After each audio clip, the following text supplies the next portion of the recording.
Someone lost a wasp battle.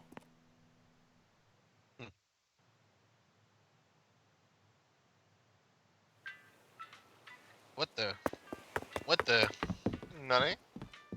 Hey, so if you need to get rid of some of the fruit in you, dude, you can just sit on the toilet, dude. Goomies. Are we? His Goomies ready, dude. Are we going into your place? Yeah, I guess. I mean, we can record anywhere you want. Yeah, the house, dude. My house. Sorry.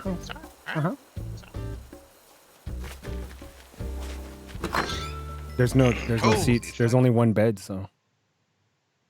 Boom, boom, boom, boom. Yeah, hell yeah. Oh, we can't even sit on this shit.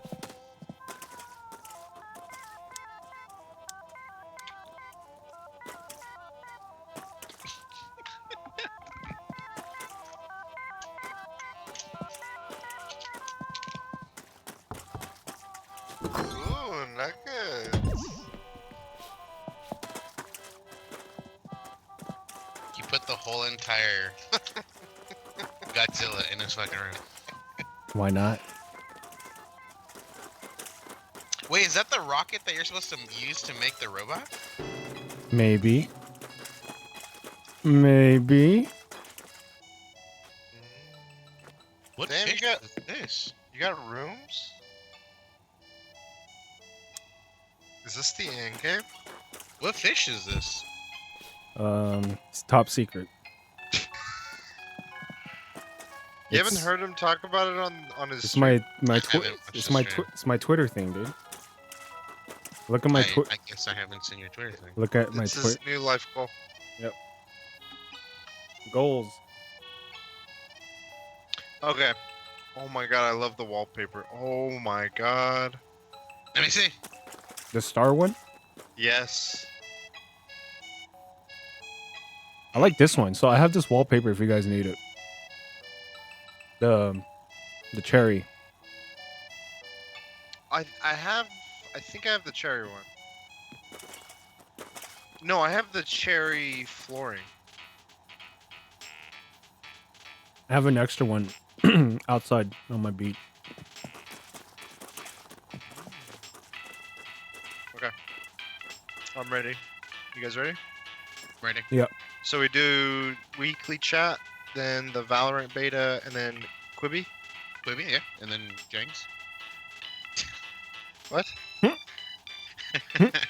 So, you know, because we're doing it in rotations, so. Nothing. Yes, I'm ready. It's yoke. I get it. This guy's got yokes. Okay. So am I.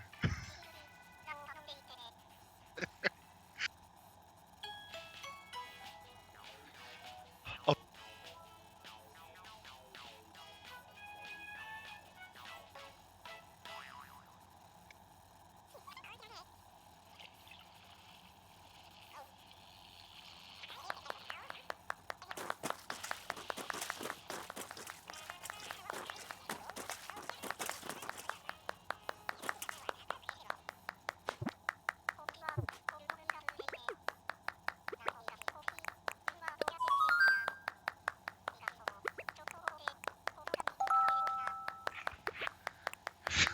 Vargas, can you hear me?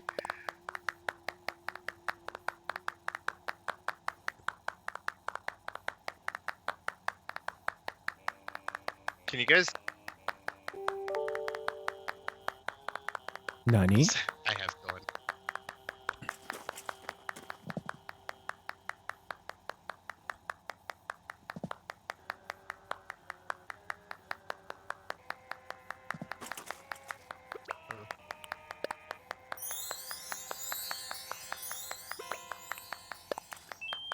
Yeah.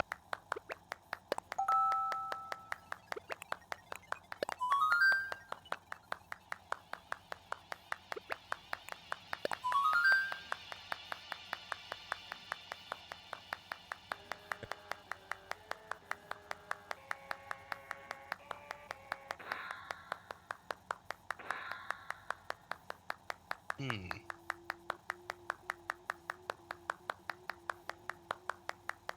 Like I can't hear you either. It's just the subtitles. So like Mhm. occasionally you'll pop in, but I can see what you're saying through the subtitles. Nani?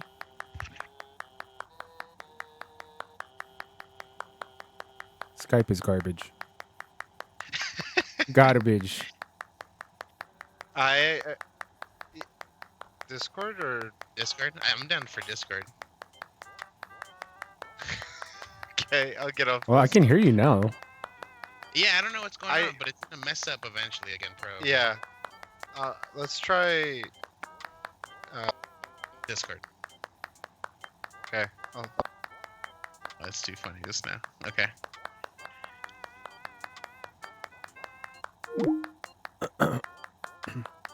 Technical. Difficulties.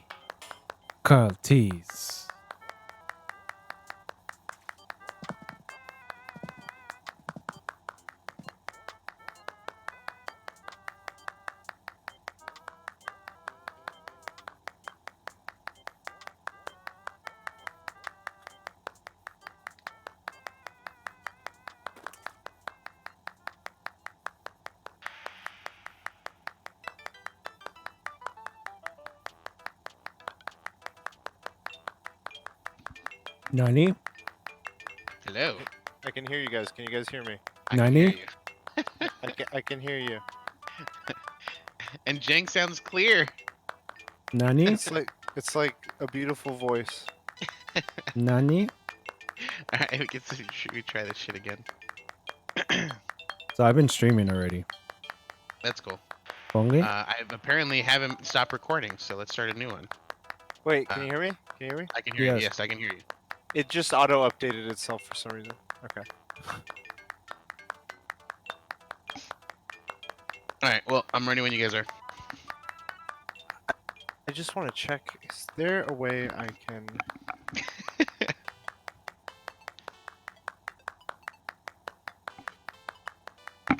Okay. Yeah, I'm ready whenever. Okay, I am ready. Welcome back, everyone, to another episode of the Weekly DLC. I'm one of your hosts, Kurosh, joined always by my co-host, Dan Vargas. Nani? And Danny Jang. Goomies. And if you're not familiar with us, we come to each and every week to podcasting services of your choice through Animal Crossing Islands of our choice.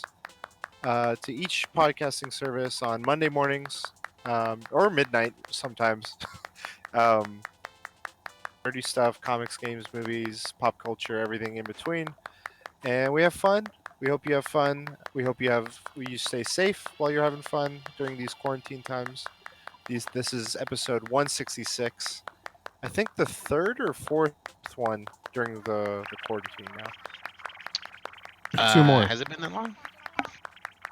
Two more. It's been too long, but yeah, this is. I think we did since we started doing the island hopping, is when it kind of started. But the one right before that was when it was like just becoming a thing. Yeah. So we've had two then, because we did my island in my in the butterfly place, and then we did your place, and then we were gonna go back to your place, but apparently Jang doesn't want. I'm just kidding.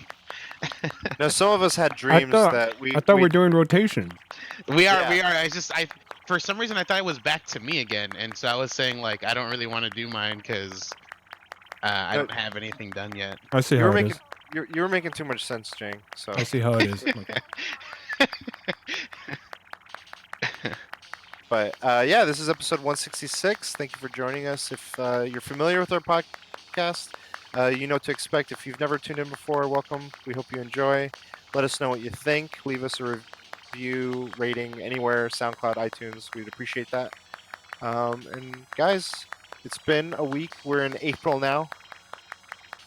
I think last week we were in April, right?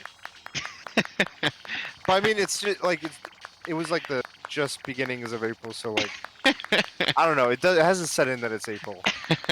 Yeah, we recorded on April 2nd, so we were in April. How have you guys been? Tell me. Good. I said I wasn't gonna buy this game, and I still ended up buying it for $80. I bought Final Fantasy VII. I bought the deluxe because it's the only thing that was freaking available. Blizzard. Where you at? I had it pre-ordered a the original, like the regular one, and then I canceled it, and I'm like, I don't really want to like. I'll see what the game is like before, but then all these reviews are like, dude, this game's really good. This game is really fucking good for a remake, and it does things differently, and I'm like, fuck. I guess Now, I'll get I'm curious about the Metacritic thing. it. Metacritic gave it 100 out of negative 200. I Mm. think But Metacritic, as of this week, before it launches, was 89. Ooh. 89 for $80 game. well, I I mean, mean- it's $80 because I bought the deluxe thing. You could just buy it for the $60, but. So But, you're excited about that? What else? What have you been?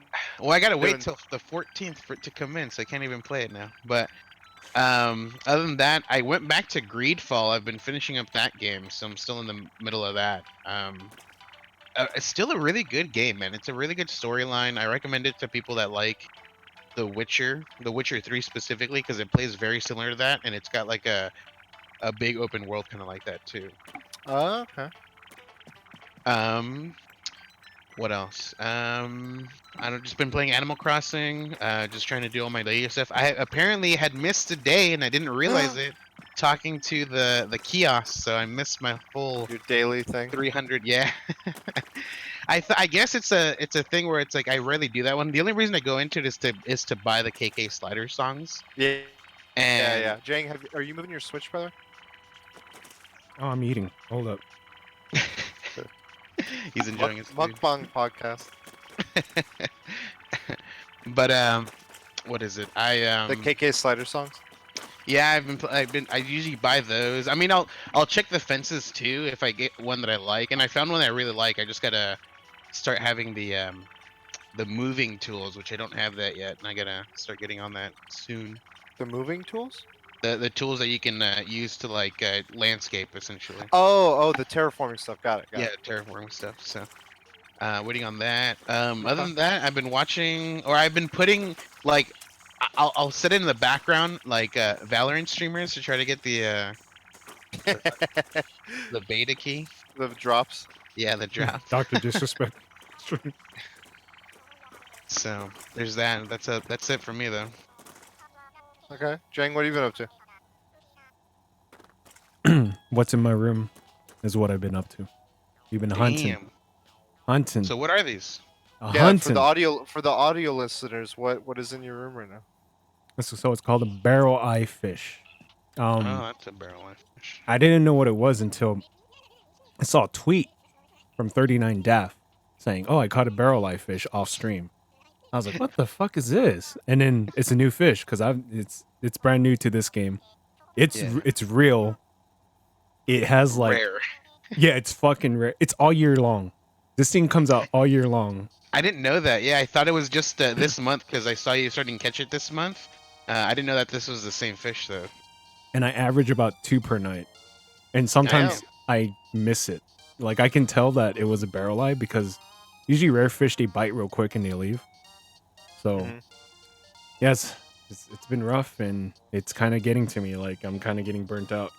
It's weird. I get burnt out, but then when I start streaming, I go, you know what? It's kind of fun. Like, so Cool. yeah. barrel eye. How's the streaming been with Animal Crossing?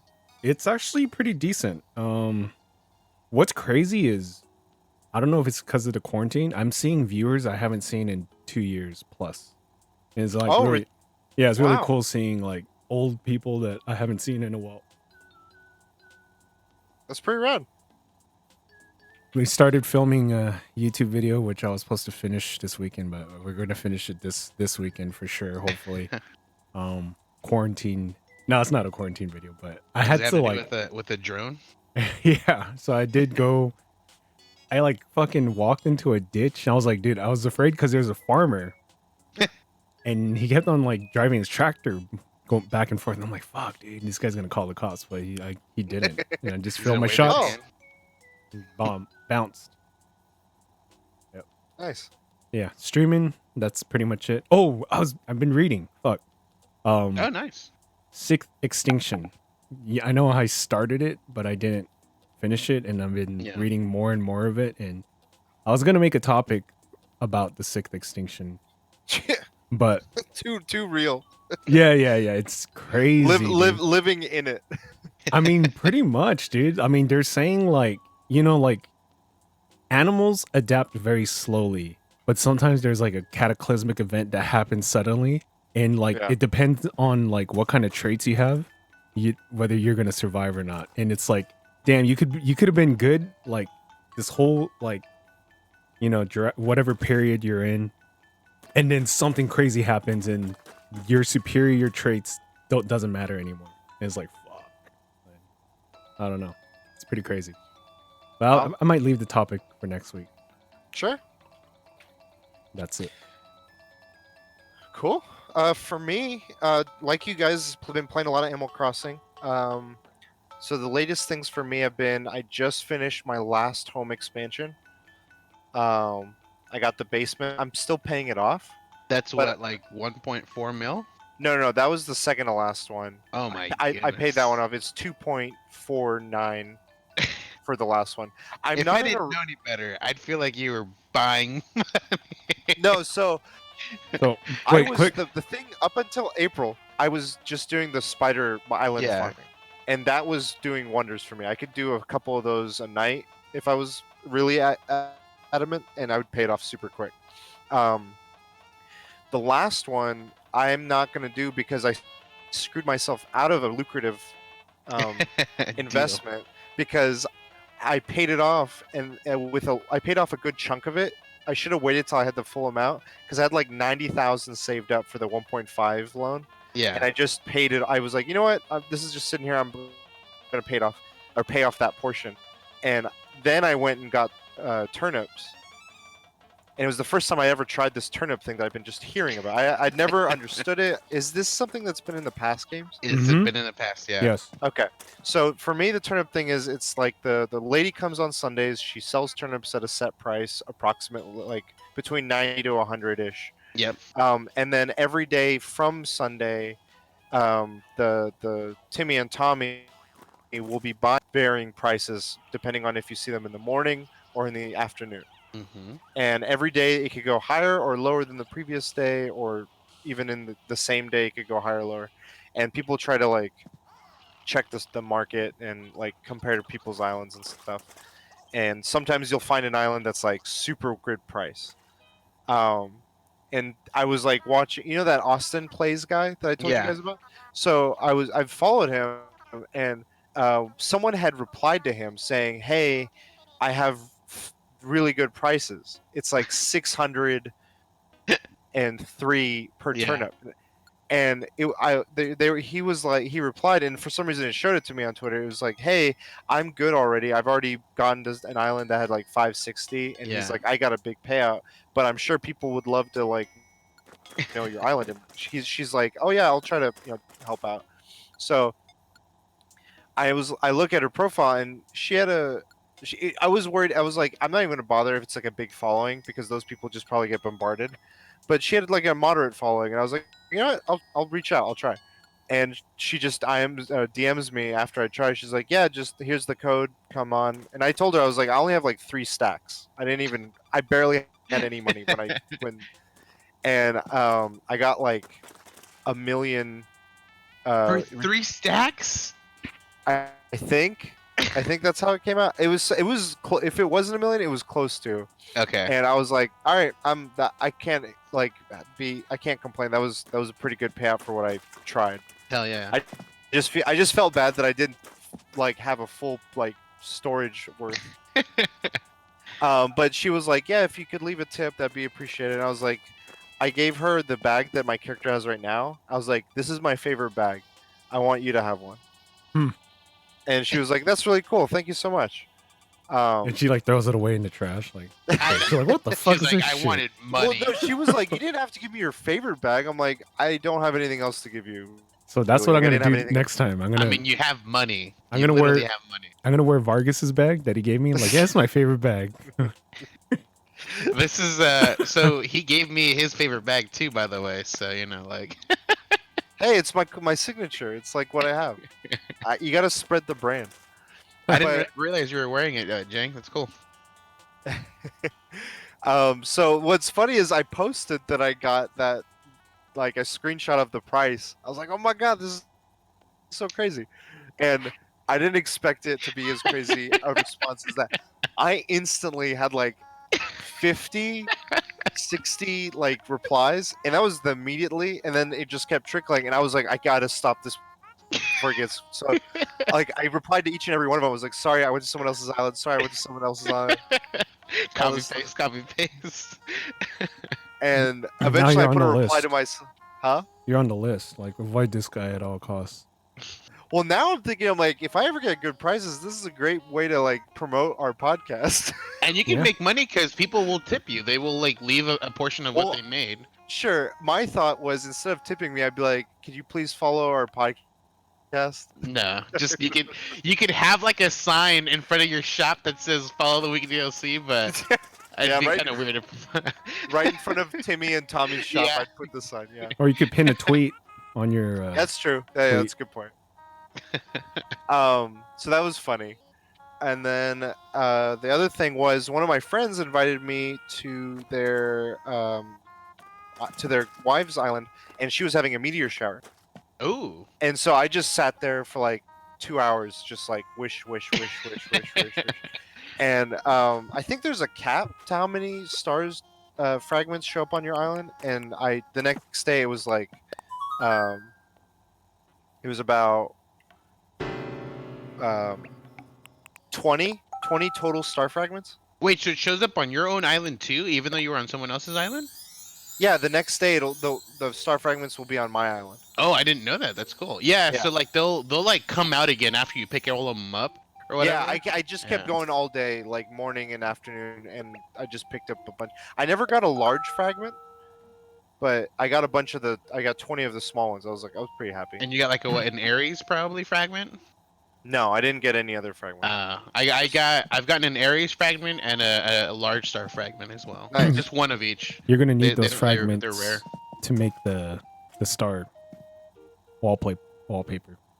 Ooh, okay. Oh. Yeah, I'm gonna save them for those rare recipes. Dude, I can make a UFO, and I really want to make one right now. Damn. And then yeah, just visiting. Some of my coworkers started playing, and so we've been visiting each other's islands and checking it out. Cool. It's cool. It's like I feel like the game's kind of spreading. Just with this quarantine, like people are like, oh, it's trending, and people are like, it's fun. Honestly, like it hit at the perfect time, dude. The quarantine is what allowed this to be the game that it is now. Like it's always been a big game. Like people were talking about it before the quarantine, but Oh yeah.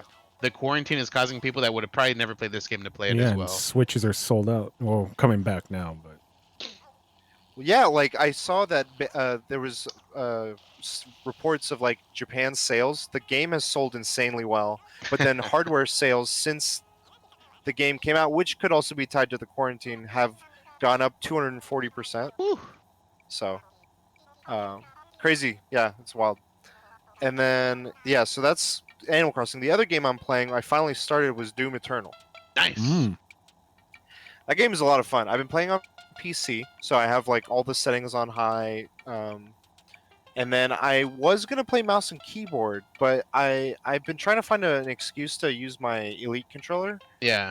and I started using it, and it just feels too good to like not use. That's funny. So I've been using the Elite controller, and it feels perfect because like the under buttons, I just use the game has double jump and double dash. hmm And the underbuns are perfect for that because I'll be like bobbing and weaving through demons and just using those to like it lets me shoot pretty seamlessly. But the game is pretty good. I don't know if it's as good as the last Doom. There's a lot of narrative that they're pushing on this one that the last one didn't have. And I can see why they're doing it because they've definitely like expanded it where it's like a global invasion now instead of just like a space.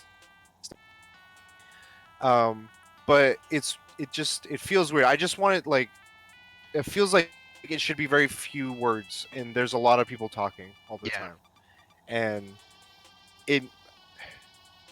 it's not too much yet, but it just feels like they're trying to get a narrative across when it didn't need it ever.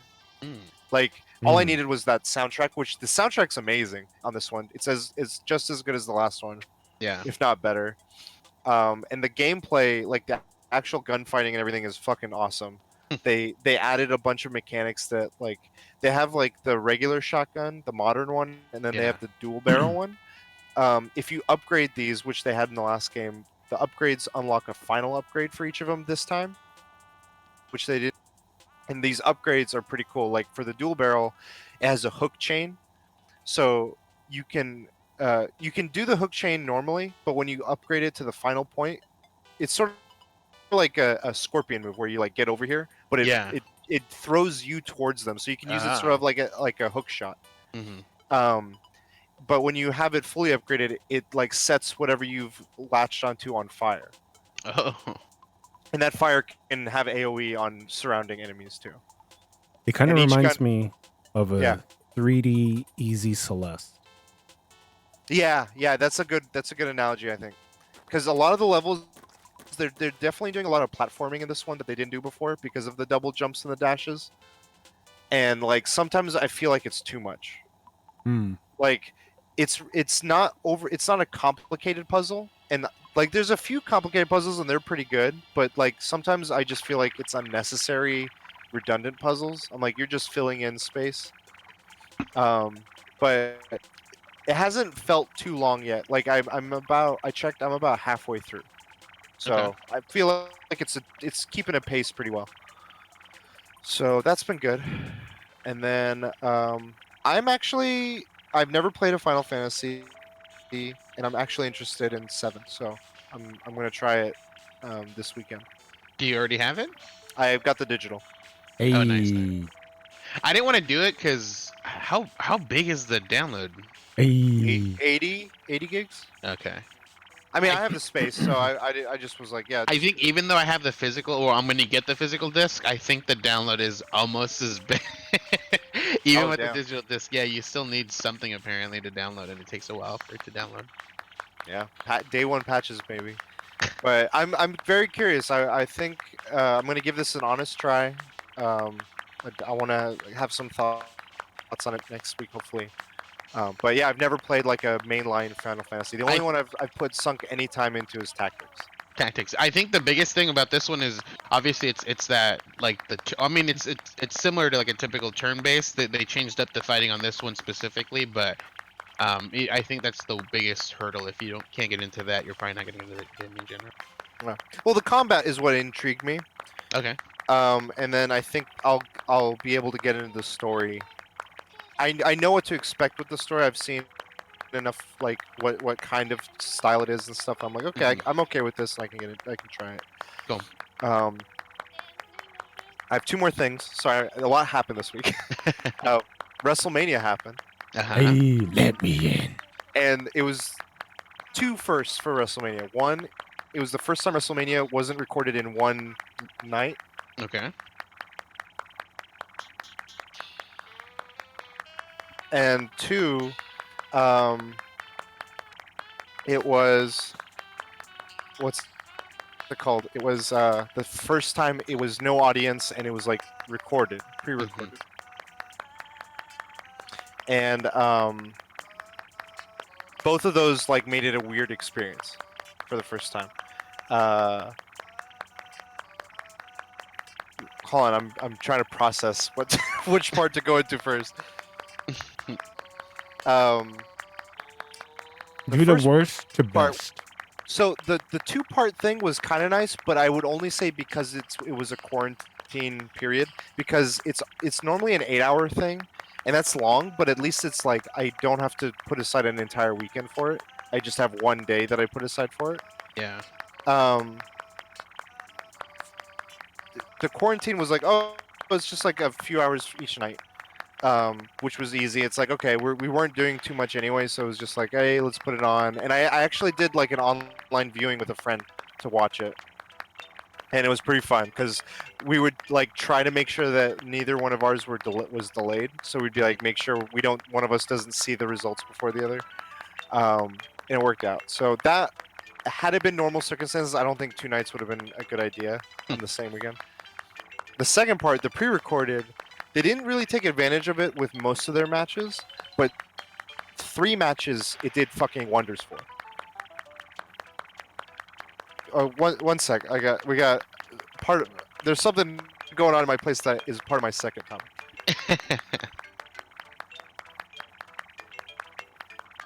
Let me in. Let me in.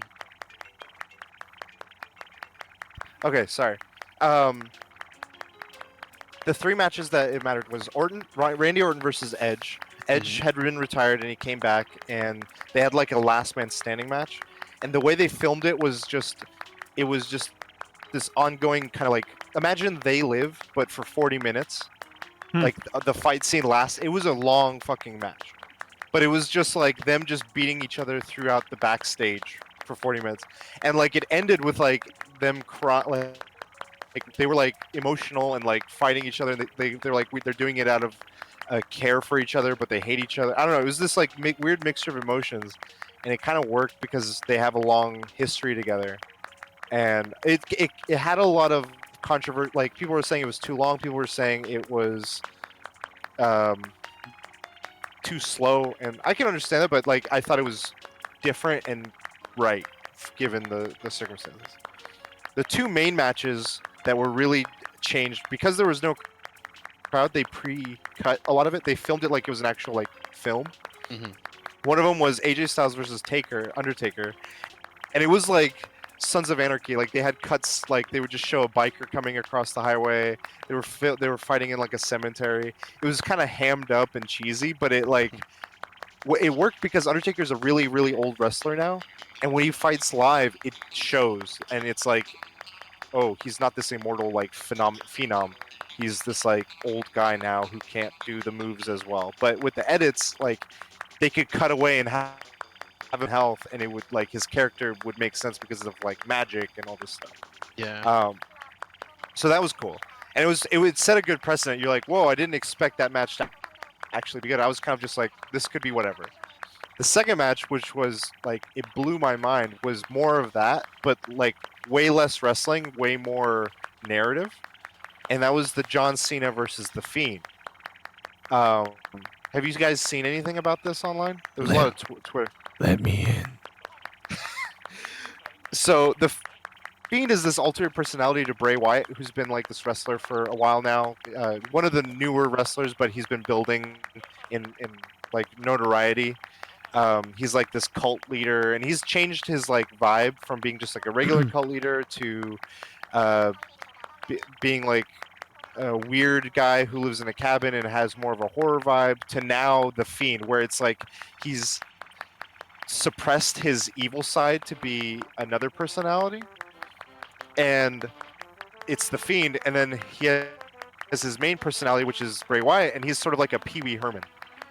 Yeah. And they like have this dichotomy between them of like he talks about the Fiend as if it's another entity, and he's been like going after characters like Daniel Bryan and Seth Rollins. These are people who he has fought with in his past, who have beaten him or have humiliated him. I just want to say, yeah, my first time seeing him, I think it was when the Fiend first ever came out, was when he was holding the lantern head of his other persona. I'm like, oh damn. yeah. I was like, this is pretty cool, man. Like It was he weird, he reminds me of when Undertaker first came into the scene. When I used to watch wrestling, like when Undertaker first came out, it was like, holy shit, this is weird. And then Mankind did it, and then I feel like he's like the next big thing. Like it was like, holy shit, this is weird and different. Like like the idea that Mick Foley had 3 or 4 characters was part of that. The Mankind, Cactus Jack, all those guys. Then Kane was another one that they've been trying to go for that Undertaker thing for a couple of times, and they even had Undertaker versus Bray Wyatt, and it didn't really amount to much because it was just Bray Wyatt doing it, and I don't think they trusted him enough yet. But anyway, so this match was built around John Cena having faced Bray Wyatt 6 years ago, and Bray Wyatt has like been like, I've never been the same since then, because that was when like the iron was hot, and he was like he had a lot of momentum, and he faced Cena, and people were like, oh, Cena's gonna lose, or something's gonna happen where this guy's gonna keep, and they like shot him down. So this story takes that into account, and the way they shot it was more like it was like imagine Arkham Asylum, the game, where Scarecrow, the Scarecrow levels were. It was like Bray Wyatt and the Fiend were taking Cena through like his worst nightmares and fears of his own career. Like he kind of took him through his career of like his early beginnings and like his fears then, his mid-career where he tried to change himself. Quick question.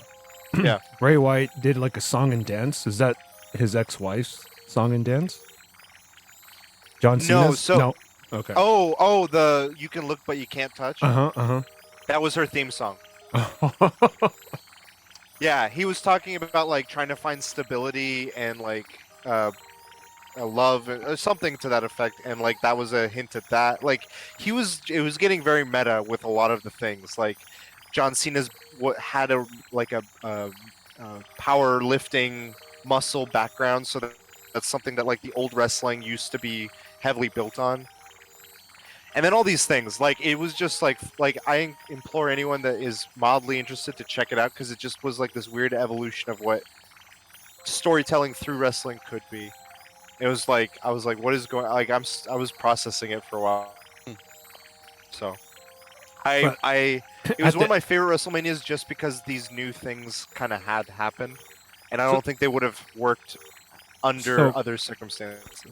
It looked like to me it was like going on in Cena's mind. In the end, sort of, yeah. Because like what happens is the beginning of the match starts, and what it was Cena enters the ring in this empty like arena, and then it cuts to the screen, and it's Bray Wyatt in his funhouse, in his Pee Wee Herman funhouse, and then he's like, there's a door there, and he's like, follow me, Cena, and he goes to the door, and then all of a sudden it stutters, and Cena's in that room, and then he goes into the door. And then they cut to Cena wearing the gear he wore when he was first starting as a wrestler. And like it was sort of like he was moving, like it was John Cena moving, but he was dressed up as all his different phases, and he wasn't fully in control. He was like acting this character that he was. And then it was like he was seeing it through himself, but like through his eyes, like watching all of it. It was a trip. What was the NWO part? Like, what was the significance of that? The significance of that was making an homage to Bray Wyatt was playing Eric Bischoff, who at the time was the owner and showrunner of WCW. And he's like, I'm about to introduce someone you guys have loved and have seen before, and it was the first time Hulk Hogan had come out in anything in a role that wasn't his like all-American, like his original role of being like, eat your breakfast, go to sleep, have your vitamins, like this hero role. It was him being a cool bad guy, and it was giving some symbolism to what if Cena became a bad guy. He never wanted to. He was always worried it would damage him or ruin his character. And it was like playing out like, what if you did this? What if you went down a path like that? Because you are that like all-American good guy, superhero, Superman guy. And this was kind of like teasing like, oh, you could have gone that route. You could have remained relevant. You could have like, what if? Like these are what ifs that have like haunted John Cena. Like these are like the things that he fears, is like not being received well. And you got a visitor. About to close the gate. So yeah, overall, those 3 matches alone made this WrestleMania like really worthwhile for me. Oh god, I'm scared. Oh shit, this is fucking Game Overcast, dude. Oh, hey. Dude, I don't think he knows that I'm doing That's fine. We can leave him on here. Anyway, the last thing is a quick thing. We started fostering a cat. Oh, what? Ooh. No dog. Huh? No dog. Wait. I want to rewind back. Yeah. Cena, his performance, fucking give that man an Oscar, dude. Dude, both of them were so like the involvement that he had. Like I totally respect Cena for like how he did like performance-wise, his like character and everything he did. You're right. Bray Wyatt, they gave Bray Wyatt a lot of creative freedom in how he filmed that. and I think that was really cool. Like, I think like with the six, like it's been both that and the Taker match for how they've been edited have been really well received, and I think that this could usher in like more matches like that. So that's cool. But yeah, we started fostering. We've been in touch with them, the people that foster this cat, um, for a little while now. But we wanted to make sure, and we brought her home yesterday, Okay. and so far, okay. It hasn't been like How big is the cat? Like how old? she is 2 years old approximately. Okay. Okay. I'll send you guys a picture right now, but So essentially, like, is a big cat already. yeah, she's got a belly. Ooh, lasagna. Uh, Hates she's, Mondays. What's funny is her name is Belinda, Okay. and we just call her Belly. Short for belly. I'm like Belly, and Yeah. it's funny because she likes her belly rub too, which is funny. Dude, my cat hates getting touched anywhere other than the top of his head. Yeah, like every time she likes to nap a lot and loaf around a lot so Mhm. far. But every time she wants endless amounts of pets. So like Yeah. she'll come with her head and like want a pet. Um, but yeah, this is the first time I've had anything like a cat, or we've had a cat in our home. Um, so we'll see how it goes. At least for now, we thought it'd be a good idea to foster, and we'll see what happens. But so far, okay. She's pretty calm, mellow. That's good. Stuff. Yeah, that's been my week. do you guys want? Yeah, we can go on to the topics. Okay. Shameless plug.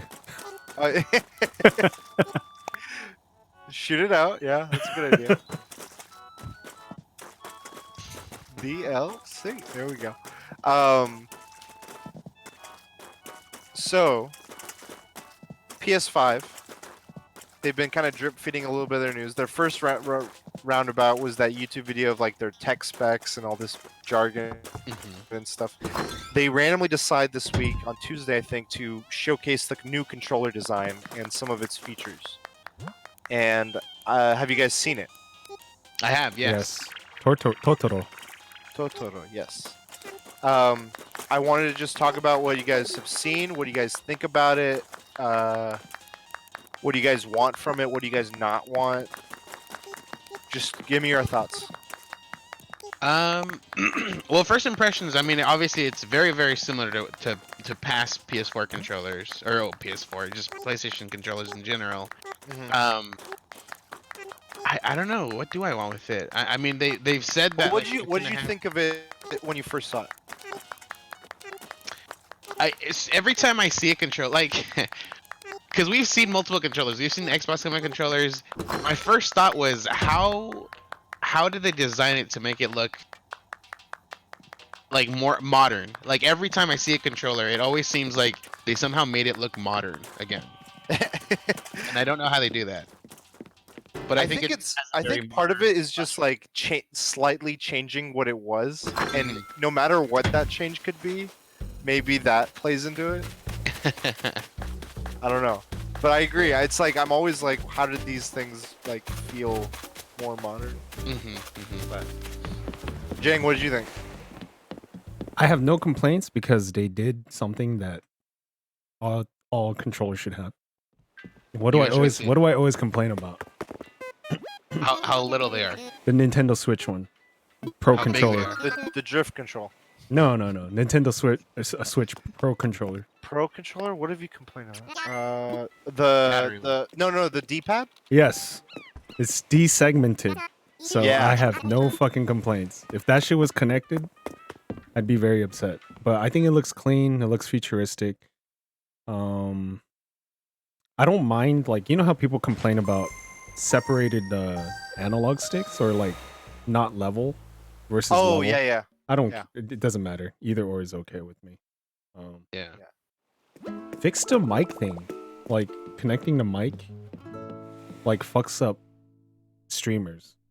Oh, okay. Yeah, like I heard the one thing I heard was that you don't need to connect a headset mic thing.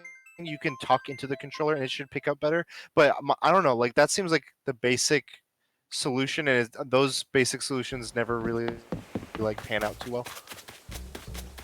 Yeah. And they said that there's still a headphone jack, but what so how would you fix it for a streamer then? be able to play both. I mean, if you can somehow make audio come out from head controller and the system. Okay. Yeah, like audio. I don't know how that works though, because I know with the PS4 you had to have the one that has the optical connection in the back, and then you can split audio. But other than that, you can't do it, at least with the PS4. And I don't know if Xbox has that issue or not. I think they do. Not sure. I mean, think we know a little bit. We know it's USB-C. We know it's got haptic feedback. The light bar has been moved from the front to the angled slot sides. When you say the front, you mean the top, though, right? The top, yeah, the top view of it. I believe the share button has been changed to like content button. It's called like Create? Create button, that's it. Yeah. So like knowing what we know and also what we don't know, what do you guys want from this controller that hasn't maybe fully defined or shown yet? Like what is left that you'd be like, that would be a plus? I don't know, maybe I know that the PS4 had like the gyroscope thing going on. Okay. But it was never really like utilized. I don't know if this one will have the same thing, because it just talks about the haptic feedback, which I don't understand the haptic feedback. Like the way they described it, it was per button, and like because the controller already technically has vibrate, which I would consider something similar to haptic feedback. I think my guess is it's just more responsive, like more advanced vibration. Like you know how like the Switch Joy-Cons, they have haptic feedback, and I think part of the demonstration of that was like if you shake it, you can feel the difference between if there's like 2 ice cubes in a cup in game or 4, based on like the haptic feedback it gives back to the controller. So maybe it's like that responsiveness or that level of it. Like I mean, with that, like if we're talking about that kind of sensitivity, it's really cool, and I mean we'll see it once obviously like we have our hands on it and stuff. But yeah. What about you, Jang? Do you have any battery life indicator maybe? I don't know how they would do that. Okay. Something to tell me if my battery's low, like just by looking at it. Okay. I want insane battery life, like yes, like 100%. Yes. Like these controllers for the PlayStation, I'm going through them like we go through them just from like turning it on and putting like something on to watch on Netflix or something. They're done by the end of the night. Yeah. I'm like, what? I have rotating head, so I have like this weird like wireless pad thing attached to it, and so I have a pad for it, and I literally rotate. I have one off the pad, one on the pad, and whenever it's about to die out, I just flip it, and that's it. Yeah, it's crazy. But I'd agree. I'd appreciate. I think with the USB-C, that's gonna help. I think they have a better. I don't know if that helps with how fast they charge, or if it's just got a better battery. I think speed will be better for it. Yeah, charging speed. Where's some other things? What do you not want? What do you hope they don't include that you've seen before on controllers? I don't know. That one's tough because like that's always going to be something part of it. Like depending on the user. Like if I sweat, like if I get sweaty hands, playing a game, I'm gonna cause drift on my controller. I've only had problems with the Switch controller, Joy-Cons, with drift. I've never had problems with any other controller. I don't know if it's the design, the way it's just flat, so like it allows anything to just seep into the Joy-Cons, like the joystick part of the Joy-Cons. Maybe. I don't know. I think two things, like, look, after playing with the Elite controller, and they've kind of been advertising this as a thing you can use on PlayStation controllers. They have this, like, accessory that adds under buttons to the back of it. Yeah. Oh I yeah, think yeah. under buttons. I would really appreciate under buttons, even if it's just like a paddle on each side, because they, for a first-person shooter, and I'd imagine for other games like RPGs, being able to like map stuff to those buttons and just Hmm. I don't know. I think like a Monster Hunter game with that kind of stuff would be really cool. An RPG, a first-person shooter, all these games could benefit from something like that. Yeah. The other thing is how easy it is to utilize with like your computer or with a iPad. Because they've been pushing like they have PlayStation Remote and Connect and stuff. How you can use your PlayStation controller elsewhere, like on an iPad or on a computer to Hmm. play PlayStation stuff. I think that being able to use this controller anywhere makes it that much more of a universal controller. I don't know if everywhere will utilize a lot of the same features, if Yeah. that'll be possible, but if like at least you can be like, okay, yeah, your iPad you can play Bloodborne remote or like through there if you need to. Hmm. So those would be some of the things. What as far as like it'll come with like the console, but if you were to buy extra ones, what do you think the price point should be to be 60. Like a new game, 60. I mean, I'd like it to be lower, like 40, It, $40. I mean, that'd obviously be nice that ooh, you could just buy more, but yeah, I it's not think, going to be cheaper than a current controller cost. yeah, I That's don't think that's the case. I think 60 would be like a okay price. Yeah, I think it can't go higher than 60. I think if it doesn't have the extra if it I think it'd be a good price if it had those other items with it. I kind Actually, of aren't current controllers like full price? Aren't they higher than that? Aren't they yeah, they're 69.99? higher, I think. Well, Joy-Cons So are I think higher that for sure. yeah, Joy-Cons are like $80, but it's because I mean, technically you're getting two. I mean, if you look at it. I kind of wish they had the same thing that Xbox has that customization. Oh yeah, great. Yeah. I think that's a really cool feature. You're The right. website where you can customize. Yeah, I mean Hmm. the amount of fan made stuff online alone right now has been really cool and easy. It seems Yeah. like just like swapping colors this way and that. So I would hope they could do something like that. That's a good point. Hmm. I can't think anything besides that. I agree. It's a controller that's already felt kind of good. So like the past PlayStation ones. So as long as they kind of don't take anything away, I'm pretty good. I think it'd be cool to have like if you're watching streams. I don't know if they have that right now. Like if you were to try to like search for something on YouTube or Netflix, be like talking to the controller. Hmm. That'd be kind of cool. Yeah. I'm curious. What do you guys think will be the next thing PlayStation reveals about the PlayStation 5? I mean, at this point, I think it's just gonna be the console itself that they'll release. Oh, really? Or, well, they'll No, show the specs. the Not the game, the specs, but the release date game or exclusive game that's going to be released, made Okay. by Blue Point, is it? Oh, the one that's been like hinted at. Yeah. I think they'll talk about the network, like what the like having a PlayStation membership gets you, Mm. or like what the infrastructure might change, like the features or so. I don't know. Like, I feel like that has to come after they show the console itself. mm, If anything, that'll something they'll talk about during the announcement of the system itself. okay. Yeah. Otherwise, then yeah, just the hardware, like maybe the just the physical look of it. Yeah. I could see that being like a little tease that they just drop. I was like, here's what it looks like. Peace. So that's my topic. Nice. Yeah, we can move on to mine. So mine is about Quibi, and I don't know if you guys have heard about Quibi. We're barely. Jang, have you heard about it? I've seen ads.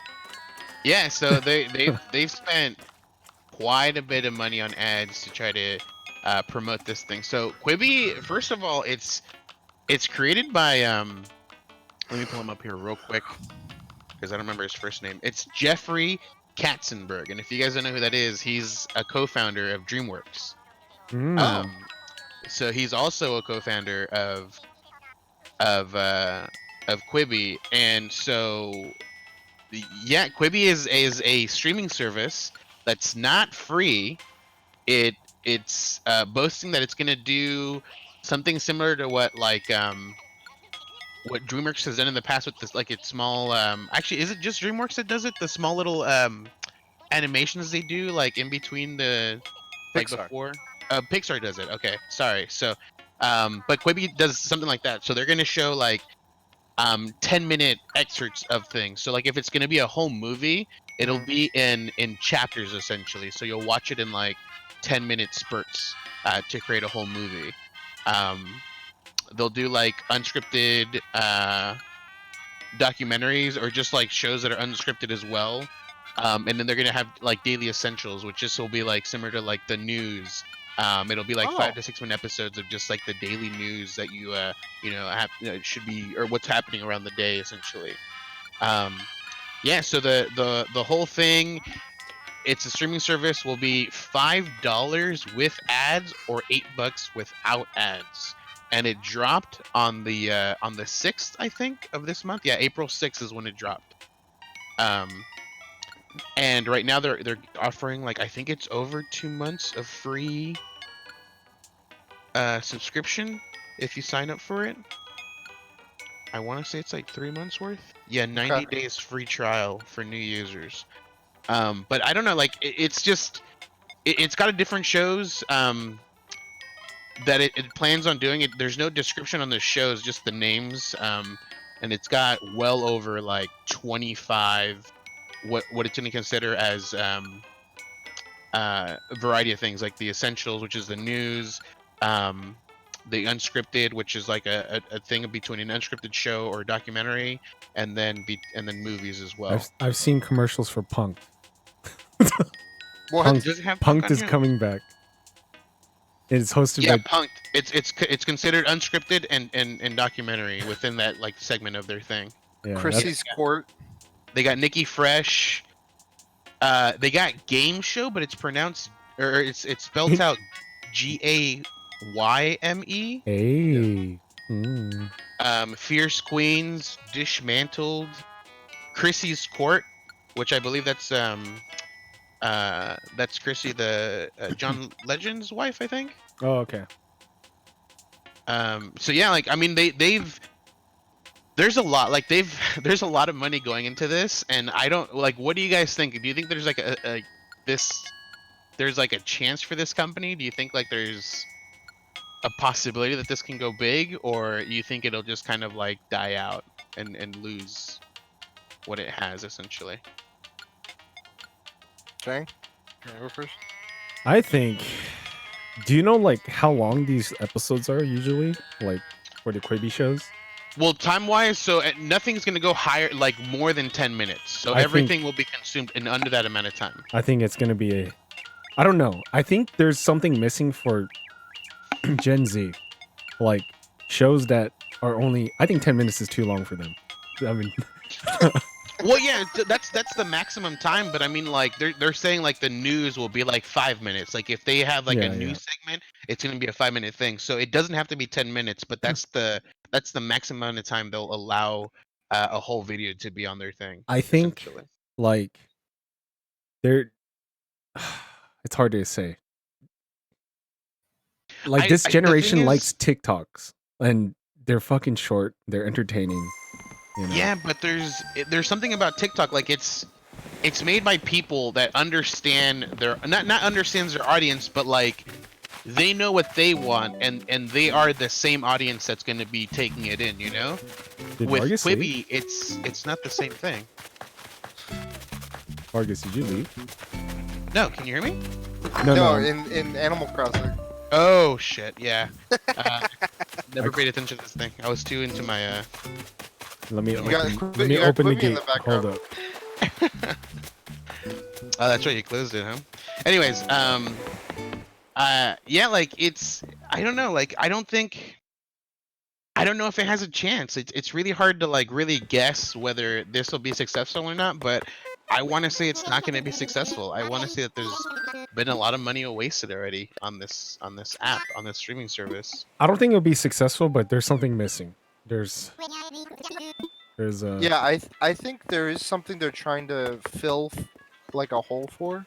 Mm-hmm. I just don't think their approach is gonna, just because there was no like, it feels like they're trying to do like what Apex Legends did in the battle royale scene. They're trying to come in and just like blitzkrieg it and just like be like, hey, we're here. Here's a bunch of shit, and like I don't like it's like an overload. I'm like, I don't know.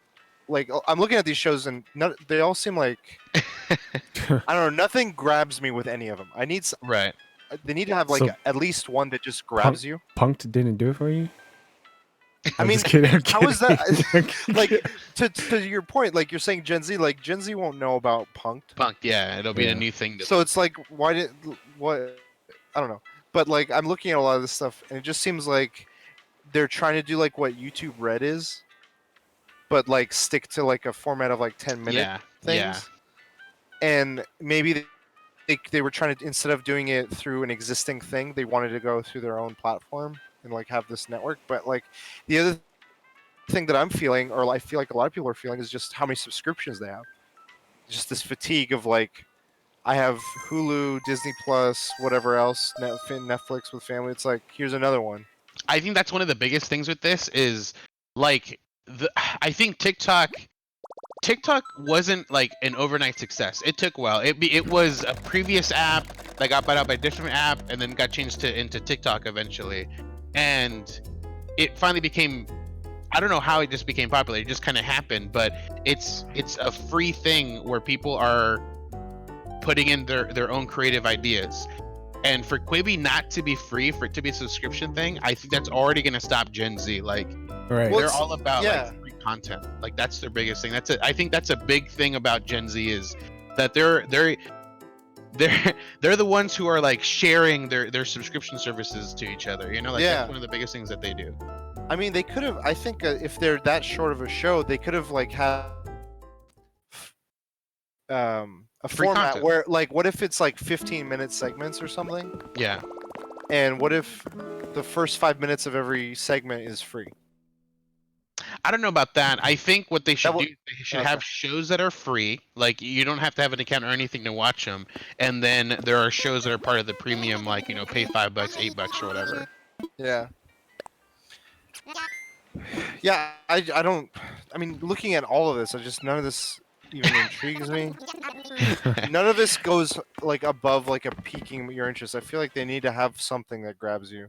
Yeah, I mean, their thing that they say is they're stating like it's going to be millennials and Gen Z are going to be their main viewers, and then they want like younger audiences from the Gen X generation. But it's, I don't know, like I don't think it's going to work, man. Like it's just not. There isn't. I don't know. It's only available per mobile app. You cannot see any of this content on a PC or TV. I mean, you could probably cast it, right? Yeah, from mobile app more than likely, but I can't go on my PC and view any of this content. Like you literally have to have the mobile app to watch any of this that they offer.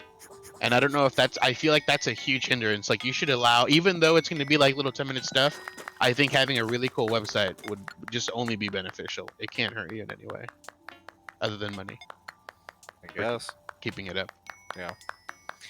I kept seeing the advertisement for it trying to start on Twitter, and then like it fizzled out for me. Like, are you guys still seeing a lot of it or no? Yeah, I see. Have I seen some on Instagram? I'm not sure if I've seen some on Instagram, but I think Twitter. Yeah, I've seen like you'll go down your timeline or up depending on who you know. I keep on seeing the punked one.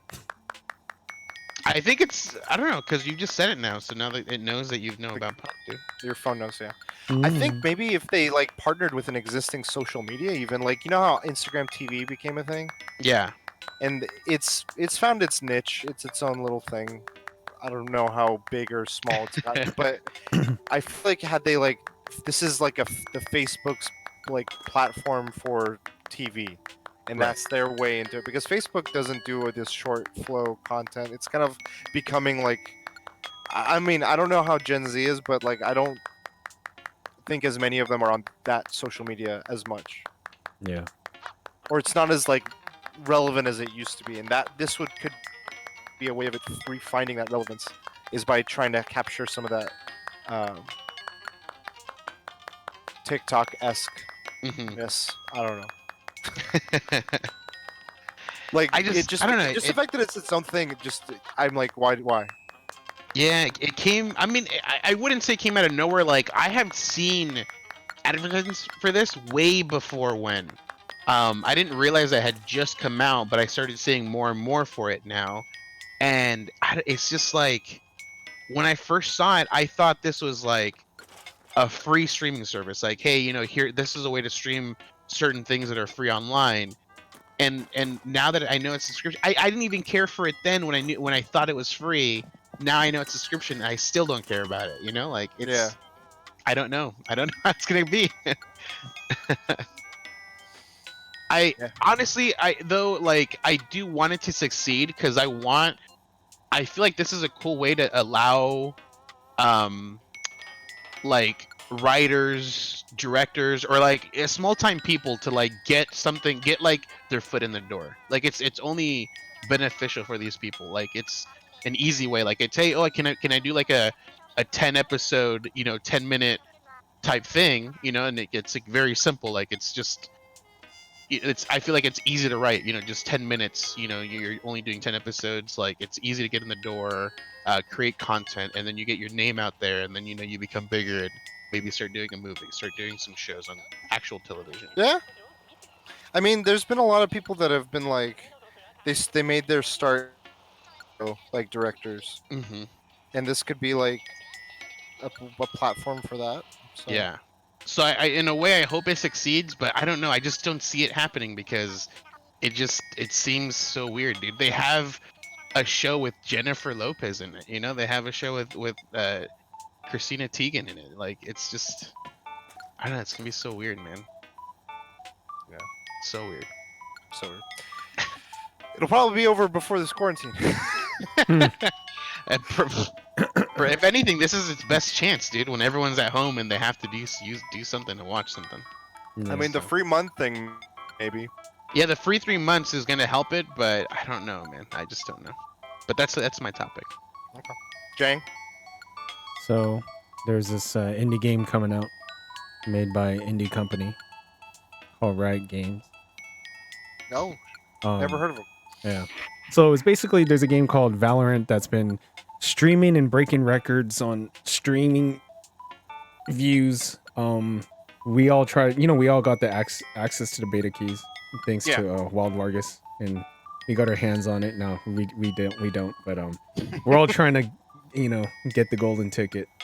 Just looking at streams, what is your opinion of Valorant? Will you be playing it? And etc. etc. Vargas. First impressions is I'm not impressed, but I think it's all about the way the game feels. Okay.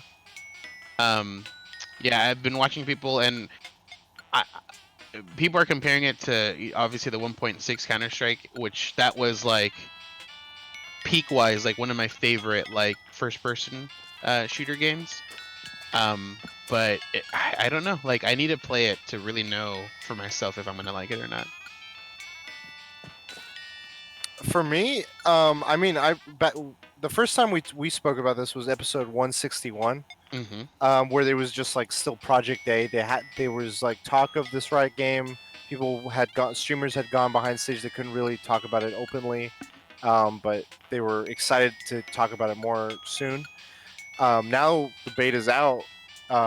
That's like all I'm seeing. So many of the top streamers that play those types of games, shooter games in general, battle royales, esports, talking about, and whether I don't know if they're like sponsored or not, but they're doing the drops, and it's getting the views. Like it had well over 1 million plus views on Twitch these last few days because of the way they've been. Well, I mean, the way they've integrated the marketing with the gameplay. Yeah, is like smart to get the beta access. You watch streamers who all had access to it earlier, and they're talking about it, and they originally had pre-cut footage, and then now they're like playing with them, and just watching is supposed to net you a beta key. So it's just like kind of feeds into itself pretty well, both for the streamers. I think it does a good job of Riot did a good job of like integrating how streamers will see a benefit to this aside from just like enjoying the game, hopefully. Mhm.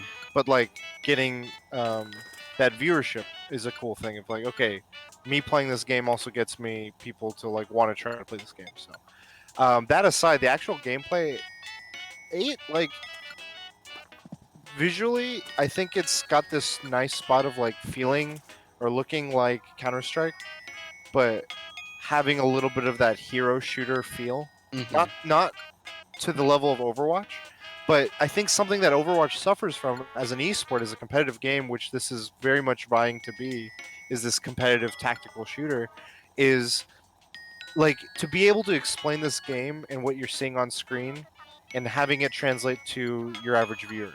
Yeah. And I think this game, from what I'm watching, I feel like you could do that much easier than you could with Overwatch, because Overwatch there's just like abilities happening everywhere. People are flying, payloads are moving, and like to explain. Like I've heard shoutcasters trying to explain maneuvers and techniques and strategies, and it requires so much like prerequisites of knowledge and things. Yeah. This feels like, okay, you got to plant the bomb. You're rushing lanes. I feel like it's very much in line with what like a physical sport, like the terminology would be of like how like convey that as a Mhm. shoutcaster. And I think that's a big part of the success of one of these games is like how you convey the competitiveness to just anyone. Yeah. So I'm interested. I've never been really good at those tactical shooters, but if there's like a casual mode, I remember playing when I was in college some Counter Strike for the first time. It was fun. Like it had a satisfying feel. Like the Half-Life games, all like that Valve engine, they all Yeah. had like that satisfying gun feel or sounds, the sound effects. Mhm. And this game kind of like I feel like they're honoring some of that. Jang, what did you think? Graphically, it's not the best, but it reminds me of Tarkov a little bit. Like people get killed really easily. Oh yeah, Like you just gotta watch your corners. Like in Counter Strike, you didn't have to watch your corners like that crazy. I just remembered, but really? people were getting pistoled. Like I think it's because we're watching like a lot of the people that we're watching, like specifically like Summit, like he was like a pro yeah, like CS:GO player, so right, like he's used to this style of gameplay, so that's why we're right, watching these guys play like this. But I right. think once this opens up to everyone, we won't see this level at all. Like, you know, it'll just be like That's people are true. just taking That's a corner true. like without a care. But these guys, Mm. like, you see how they like pop like a corner like super Yeah. slowly and like Yes. super cautiously. Yeah. But I think that's a good thing because, like, in my opinion, that like means like it's open to the less skillful, but like you're rewarded for being very skilled, and it's a Yeah. a ceiling for that skill cap. Yeah. What else? I Did don't. you have any other? Jang, did you have any other thoughts? Um. So I hate team-based games. Okay. Because I like to solo shit, but Yeah. it's got me interested. I haven't been interested in a shooter in a while. Like, I mean, Call of Duty a little bit, and like Fortnite was actually probably the last game I was really, really into, or Yeah. maybe Apex as well. Apex, but yeah, dude. Like, I don't know. My taste in games has definitely changed, but it's got me really interested. And yeah, I mean, what's different is, man, you need to play as a team to win. Like, just hearing people go, okay, are you guys gonna buy weapons this round? Oh no, we're gonna skip it. Okay, we'll skip it this round. All pistols. Like, it's like, holy shit, dude. Or like people buying weapons for other people. Like, I don't Yeah. remember that in Counter Strike. Like, I mean, Really? I never played, tactically. It was only like, I would play by myself. So Oh. yeah. Okay. Yeah. When I played with friends, like I would play. My experience with Counter Strike was LAN parties, so that I could see how like playing at home, just you because there it was just like finding a game on a server, right? Right, You were right. playing. Yeah. Exactly. Yeah. So when I would play with my friends, like 3 or 4 of us would be like, all right, who needs an AK or a sniper, and they would just like drop it for you or whatever. Yeah, If they had some extra cash, I'm like, oh, cool, okay, and that helped. But yeah, I could see how playing solo it could be a much more frustrating. Like it'll be a different experience. I think that's funny too. Like we've all had different experiences. Like with me, I only played like the super small map lobbies. Like it was literally like a I don't know like a D-dust? 40 foot by 40 foot. It was just a square with pillars in the middle, and that was it. Like, you start the map, and you can literally just take a step right, and you will immediately see someone. And that's like, I love that fast style of gameplay. Like, I remember it being like you died extremely quickly, but the thing is, like, the map is so small that you literally restart the match all over again right away. And that's one thing I don't think I ever enjoyed about the regular version of the game is the maps. Like, if you died right off the bat, you have to wait until everyone finishes up, and then it'll start the match over again. And I feel like the maps are too big with how fast you died. It was just literally like, if you had perfect aim, it was just like a headshot, and that's it. Like, you gotta wait, or the other guy's gotta wait until the match is over, and you can restart again, and then more than likely it'll happen again and again and again, and you're playing very little compared to how much the game is going. Well, yeah, that's true. I think that's their way of like trying to teach. Like, this is in order to learn to do well. It's sort of like Dark Souls. You will die over and over unless you learn like what the game wants you to learn. I think this game will be successful. All they have to do is just have different game styles. That's because right now what we're seeing is like competitive play between these streamers, but if they have like people can make custom maps just the way like in Counter-Strike you could do. If they have just different game styles, like right now we're just seeing like a 4-on-4 or whatever, but if we could see like a 1-on-1 or like capture the flag or like something like that. Does Counter-Strike have that? Counter-Strike has different game modes, but they're not part of the game itself. It's what people create in the custom maps. Do you remember Counter-Strike used to have hostage? Yeah. So they had that one too. That shit was crazy. Like different. Dude. The game had different like. There was there was like the one where like you were like it was the, what is it called, the like the strike team versus the terrorists, and the terrorists would have hostages, and if the strike team killed any of the terrorists, it would be over for the strike team immediately. Right, any of the hostages? The hostages, yeah. I don't know what I just said, but yeah, hostages. You said any of the terrorists. Oh, any of the hostages, then it'd be over for the strike team. Oh, okay. Yeah, I mean, I could see custom stuff coming out. That'd be cool. I don't know if it would need. I think what it needs is a proper, like how Overwatch has a league and all the shoutcasting and stuff. I think it's got a good viewership for fans, and it's got if it has a casual and a rank mode, that's good. I think having that proper esports like launch platform is what will elevate it. Do you think because then people could watch it too. Do you think the first to 13 is a bit too much? They should lower that, or see, that's where, like what Vargas was saying about the whole like dying and going through. I mean, like 13 rounds is a lot. It's a lot. I don't know if you've seen Summit. Summit rages, dude. If he dies in the beginning of the match, he starts getting fucking pissed, dude. Yeah, and I don't know if I like he's just like, I don't know, but I do think they can tweak that probably. Like maybe it's if it was like first to 10, even. Or like best of 10 or something like that. I'm sure. Like once this game becomes like a competitive thing, like and a real thing, they'll change it. Like tournaments will have different rules. It'll be like best of 7 or best of whatever. That'd be interesting. The hero stuff is what's kind of curious. It's hard just from like seeing a character. You don't really see the character. So I don't know who's what character, and I haven't really been like. I haven't explored what they all do differently, but I've kind of like been trying to figure it out. Like one guy can like send orbs around corners to learn the position of everyone, or like shoot an arrow through things, or the bouncing arrow that like does a sonar so you can see people. Smoke. Yeah, the smoke stuff. Yeah, the walls and things. It's like it's just enough, but it's not like overwhelming. Yeah. So I don't know. I'm curious about it. They need more maps. That's for sure. It's like the same. It's like 2 right now, right? Yeah.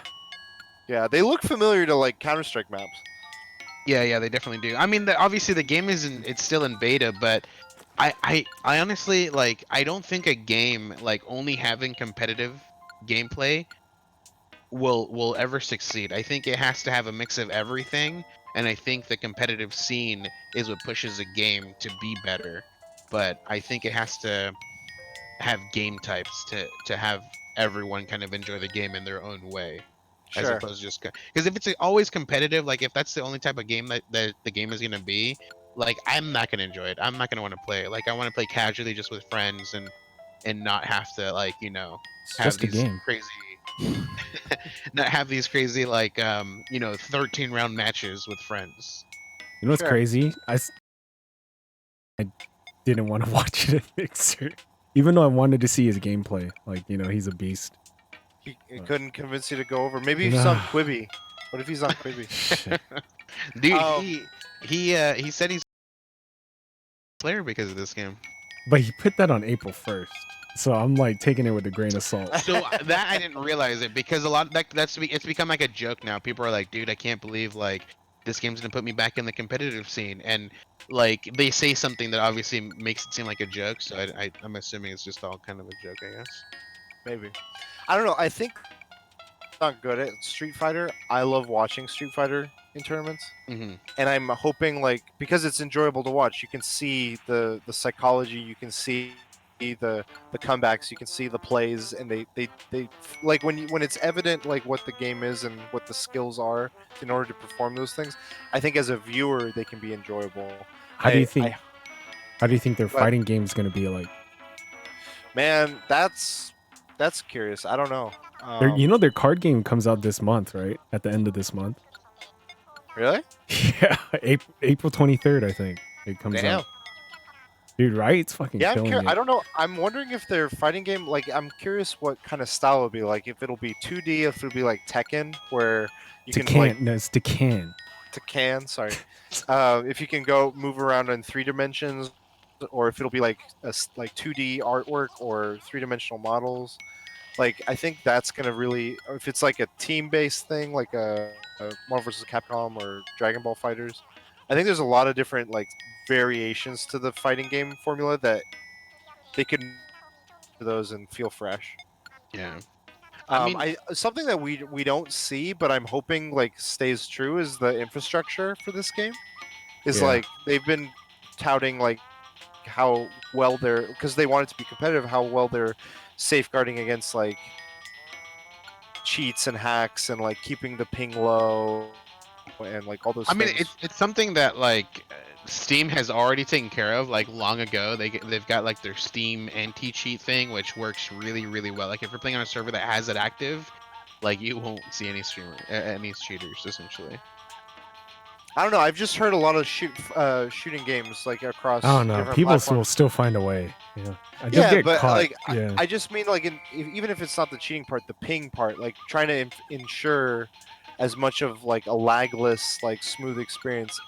If it's true, I'm hoping it's true, or if it's noticeable. I wonder because I like playing Destiny, the competitive like trials coming back. People have been having like login errors. They've been like kicked out of matches because of just some random error happening.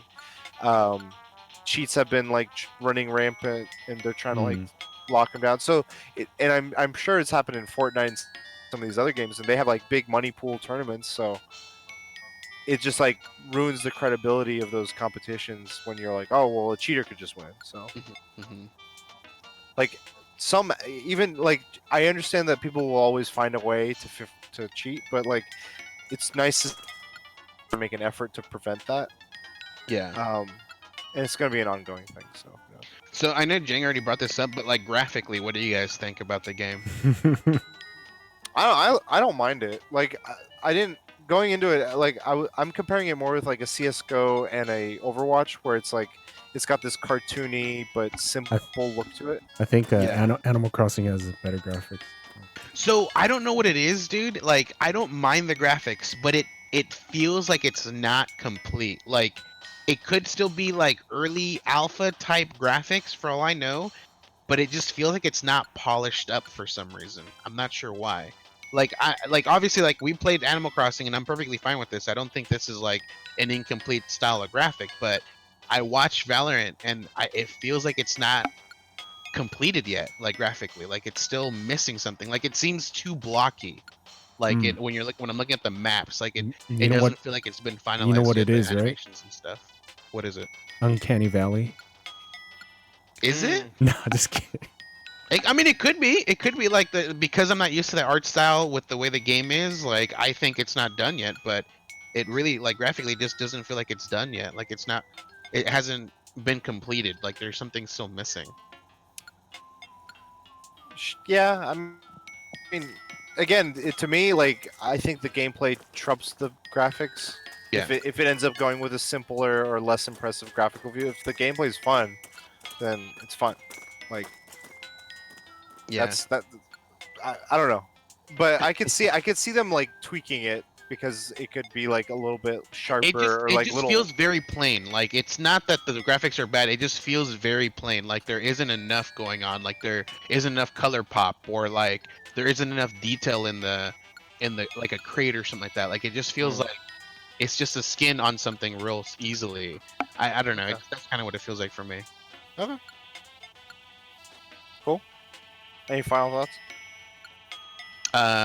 I'll play it to try it out, but depending on how I like it, I probably won't pick it up. It will be free to play. Release the beta. Release the beta. You heard it. You heard it here, folks. Cool. So that's it for topics. I do want to say something I forgot to mention earlier. I just ordered. I mean, it came in today. That Split Pad Pro, the Daemon X Machina, like the hefty Switch controllers that slide on. Do you know which one I'm talking about? Oh yeah.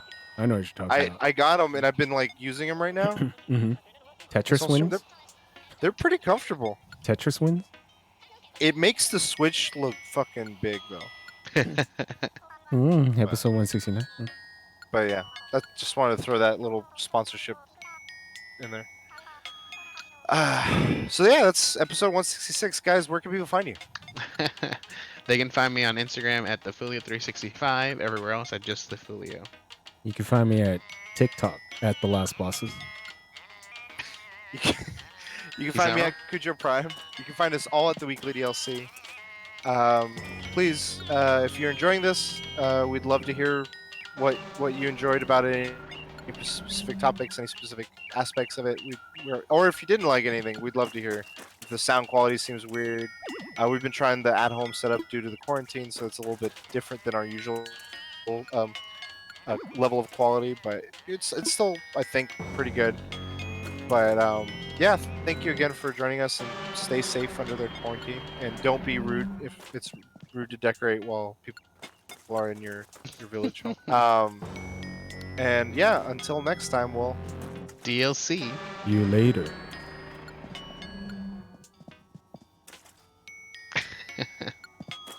Oh my goodness.